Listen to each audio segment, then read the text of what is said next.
نرگس ایک ناچنے والی لڑکی تھی، میں اسے حج پہ لے گیا، پہلے میں نے بہت سے تانے سنے اور پتہ نہیں کیا کیا کچھ سنا، پھر اس کو بیٹی بیٹی کہہ کر ساتھ لے کے چلا، میدان عرفات میں پہنچے تو شام کو وہ بہت زارو قطار رو رہی، جب شام ہوئی کیا ہوا؟ کہ میدان عرفات میں تو اللہ کہتا ہے میرا بندہ آج اتنے گناہ لے کے آ جتنے بارش کے قطرے، جتنے ریت کے ذرے، جتنے درختوں کے پتے قربان جاؤ، جتنے گردش ایام میں بننے والے دن اور رات، ان کے گھڑی اور گھنٹے، لا اتنے گناہ لے کے آ۔ ہے کوئی دنیا میں اتنے گناہ کرنے والا؟ میرے رب کی قسم ساری دنیا کے انسان مل کر گناہ کریں تو اتنے نہیں بن سکتے۔ اور میرا اللہ یوں ایک مرد ایک عورت سے کہہ رہا ہے آج میرے دربار میں آ، تو آ گئی تو آ گیا، لا کتنے ہیں؟ بارش کے قطروں کے برابر، جی ہاں، درختوں کے پتوں کے برابر، ریت کے ذروں کے برابر، جی، گردش ایام میں بننے والے دن رات کے برابر۔ 25 ارب سال سے دن رات بن رہے ہیں، 25 ارب سال سے دن رات بن رہے ہیں۔ اچھا ایک دفعہ کہے یا اللہ معاف کر، وہ کہتی ہے یا اللہ معاف کر، وہ کہتا ہے یا اللہ معاف کر، تو اس کے یا اللہ معاف کر فا بھی زبان پہ نہیں آتی کہ عرشوں سے آواز آتی، جاؤ میں نے معاف کر دیا، جاؤ میں نے معاف کر دیا۔ تمہیں بلایا ہی اپنا بنانے کے لیے ہے۔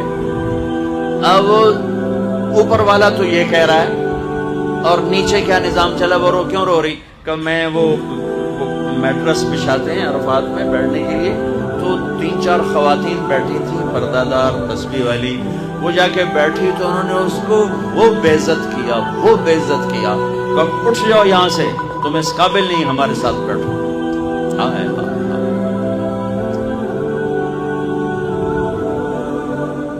یہ میں ایسے نہیں کہہ رہا، آنکھوں دیکھ کے بتا رہا ہوں، یہ تو جی دیندار لوگ، ہم دیندار ہیں، تم دنیا دار ہو، شرابی ہو، جواری ہو، سود خور ہو۔ اس لفظ نے اس طبقے میں تکبر پیدا کیا، عجب پیدا کیا، اوروں کی حقارت پیدا کی، اوروں کو گھٹیا سمجھا، اوروں کو ذلیل سمجھا۔ اور دوسرے طبقے نے میں کیا نقصان آیا کہ انہوں نے اپنے آپ کو آزاد سمجھا، شراب بھی چلی، زنا بھی چلا، سود بھی چلا، جھوٹ بھی چلا، قتل بھی چلا، ہیرا پھیری بھی چلی، ناچ گانا بھی چلا، گھنگرو بھی چھنکا، جام بھی چھلکا، آوارگی، جی ہم دنیا دار لوگ ہیں، جی ہم دنیا دار لوگ۔ اس چیز نے انہیں جانور بنا دیا، انسانوں سے نکال کے جانور بنا دیا، اور وہ بے لگام ہو گئے۔ جیسے گاڑی کا کنٹرول ختم ہو جائے تو وہ بے لگام ہوتی ہے، کسی دیوار میں ٹکرائے، درخت میں ٹکرائے، گاڑی سے ٹکرائے، اپنے سواروں کو مارے، اگلی سواری کے سواروں کو مارے۔ ایسے ہی یہ ہم تو جی دنیا دار لوگ ہیں، ہم تو جی دنیا دار لوگ ہیں، اور یہ کہہ کر ہر حرام کو حلال کر لیا۔ ابے جھوٹ کیوں بول رہے ہو جی ہم تو دنیا دار لوگ ہیں؟ ابے سود کیوں کھا رہے ہو جی ہم تو دنیا دار لوگ ہیں؟ ابے یہ ناچ گانے کی محفلیں کیوں سجو جی ہم دنیا دار لوگ ہیں؟ ابے رشوت کیوں لے رہے ہو جی ہم دنیا دار لوگ ہیں؟ نماز کیوں نہیں پڑھتے ہو جی ہم دنیا دار لوگ ہیں؟ روزے کیوں نہیں رکھتے جی ہم دنیا دار لوگ ہیں؟ یہ اس تقسیم نے 2 بڑے نقصان جو میں نے آنکھوں دیکھے، کانوں سنے، انہیں میں تو زندگی بیت گئی ہے، انہیں میں زندگی بیت گئی ہے۔ اس تقسیم نے یہ بڑے نقصان پہنچا۔ ہر مسلمان مرد عورت دیندار ہے، کلمہ جو پڑھتا ہے، ہر مسلمان مرد عورت دنیا دار ہے، کپڑے نہیں پہنے، چھت کے نیچے نہیں رہتا، روٹی نہیں کھاتا، کسی نہ کسی کمائی کے سلسلے میں لگا ہوا نہیں ہے، ہر مرد عورت دیندار ہے۔ ہاں لیول چھوٹا بڑا ہے تو مشکل اسلام نہیں، مشکل یہ ہے کہ سیکھا نہیں، مشکل یہ ہے کہ سکھایا نہیں، مشکل یہ ہے کہ ماحول میں سچ نہیں ہے۔ اور جب سارے جھوٹ بولیں تو سچ بولنا مشکل ہو جاتا ہے، سارے نماز چھوڑیں تو نماز پڑھنا مشکل ہو جاتا ہے، سارے روزہ چھوڑ رہے ہوں تو روزہ رکھنا مشکل ہو جاتا ہے، ساری بے پرد ہو جائیں تو پردہ کرنا مشکل ہو جاتا ہے، سارے وعدہ توڑنے والے ہوں تو وعدہ نبھانا مشکل ہو جاتا ہے۔ یہ مشکل باہر سے آئی ہے، اندر میں نہیں ہے۔ ایک اور آیت پیش کرتا ہوں، ایک اور آیت۔ ایک تو میں نے اللہ کی یہ بھی اللہ کا ہی فرمان ہے، لیکن وہ ایک اور اینگل سے تھا، یہ دوسرے اینگل سے۔ لقد کان لکم، کوئی یہ نکل لقد کان لکم فی رسول اللہ اسوۃ حسنہ۔ برابر ربی ہے نا۔ اچھا، اللہ نے کیا خوبصورت لفظ استعمال کیا، حسنہ۔ کیا کہہ رہے ہیں کہ کراچی پر میرے نبی تمہارے لیے انتہائی خوبصورت نمونہ ہے زندگی گزارنے کے لیے، میرے نبی کی زندگی میں تمہارے لیے خوبصورت نمونہ۔ یہاں آپ آخری نبی ہیں اور آپ پر آ کر نبوت مکمل ہو رہی ہے، شریعت مکمل ہو رہی ہے اور کتاب مکمل ہو رہی ہے۔ اور میں 3 لفظ حدیث سے پیش کرتا ہوں، اختم بکتابہم الکتب وبشریعتہم الشرائع وبدینہم الادیان۔ یہ پہلی کتابوں میں جو اللہ کا فرمان ہے وہ کہ میرے نبی آ رہے ہیں۔ یہ شاہ علیہ السلام نے ارشاد فرمایا پچھلی کتابوں میں کہ جن کی کتاب پر کتابیں ختم، جن کے دین پر دین مکمل، جن کی شریعت پر شریعت مکمل، جن کی کتاب پر کتابیں مکمل۔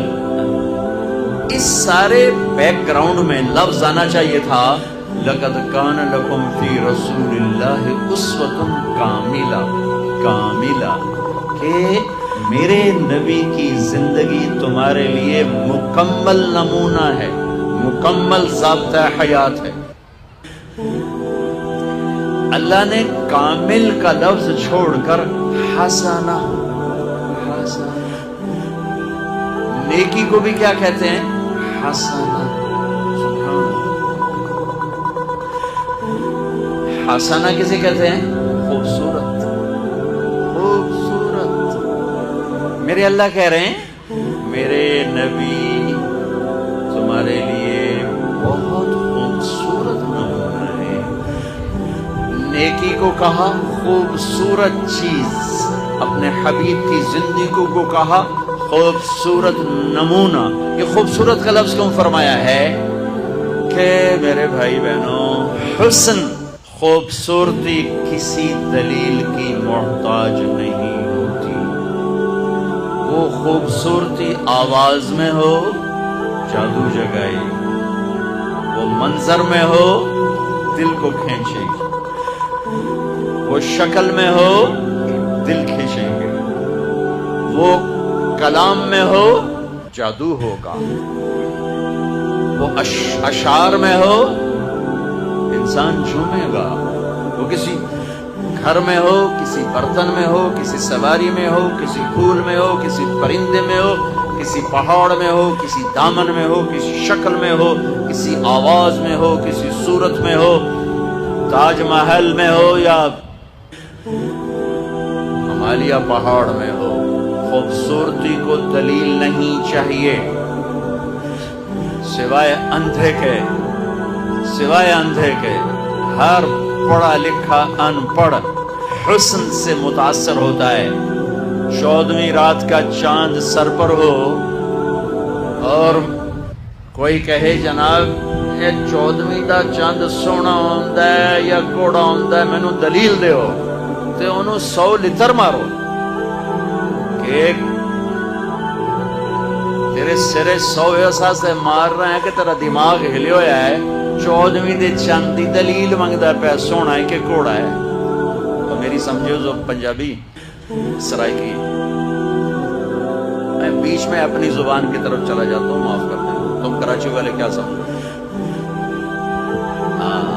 عاشق ہوں میں عشق کماں میں دل رکھیں وانگ پہاڑوں ہو۔ اب مجھے شاعری بھی یاد آ گئی، سہ سہ بدیاں ہزار علامے کر جانے باغ بہاراں ہو منصور جائے جو گسولی دیتے جڑے واقف کل اسراراں ہو سجدیوں سر چائیں نہ باہو تھوڑے کافر کہن ہزاراں ہو عاشق سوئی حقیقی جیڑا قتل معشوق دے مننے سر نو جوڑے تے مکھ نہ موڑے بمیں 100 تلواراں کھنے سچا عشق حسین علی دا باہو سر دیتے تے راز نہ بھنے.